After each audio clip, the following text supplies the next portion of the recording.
Kittl is a great resource for graphic design. There's countless templates, tons of illustrations, and it seems like endless fonts. However, you might have your own font that you would like to upload into Kittl, and I'm going to show you how to do that in this video. First of all, let's go to the left-hand side, and I'm going to click on Fonts, which is located right here.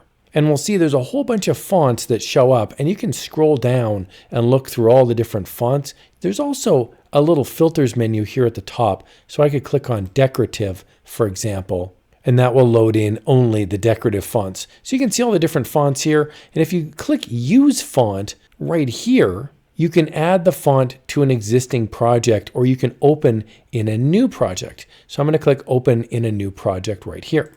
Now it just defaults to a regular artboard. I could always change the artboard size if I wanted, but I just wanted to show you here that there are lots of different fonts already inside of Kittl.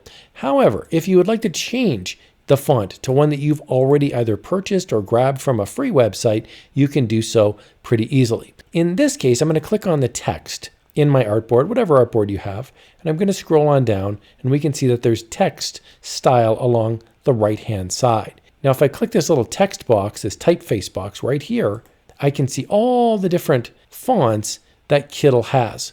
And at the very bottom, you're going to see a little upload font button right here. When I click it, it's going to give you a little disclaimer saying if you upload a font, make sure it's a TTF, which is true type font, or OTF, which is an open type font.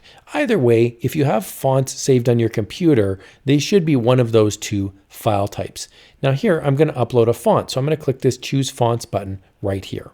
Now you'll have to find out where your fonts are installed on your hard drive. So you can do a search for TTF files or OTF files. In this case, I've got a whole bunch of fonts that I've installed over the years on my computer.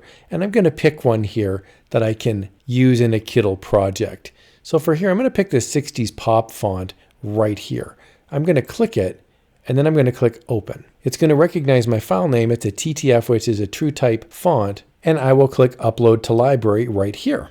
Okay, now it's important to remember the name of your font that you upload. In this case, I've uploaded 60s font, and so I can see it's right here. It's under uploads. So you've got a little uploads button, and you've got recently used, and then you've got on all fonts. So you just want to expand or contract those menus. So if you've uploaded multiple fonts like I have, you simply expand out this menu and you can see all the different uploads that I have used so far. So here I'm going to click 60s pop and we can see that looks pretty darn good. That is the font that I just uploaded into Kittl. And because it's a true type font, it operates just like all the other types of fonts. So I could change the text colors, for example, and I can even do borders and transformations. So I can do all sorts of weird, wild stuff inside of Kittl, just like I can with any other font. I really hope you found this walkthrough helpful. If you like Kittl and you'd like to sign up for it, I'll put a link in the video description below. Just a heads up, it is an affiliate link. That just means if you click on the link and you purchase the Kittl subscription, I would receive a small commission. I'm a very proud ambassador of Kittl. I use it a lot for print on demand and all sorts of commercial projects. Here's another video where you can have some fun using Kittl.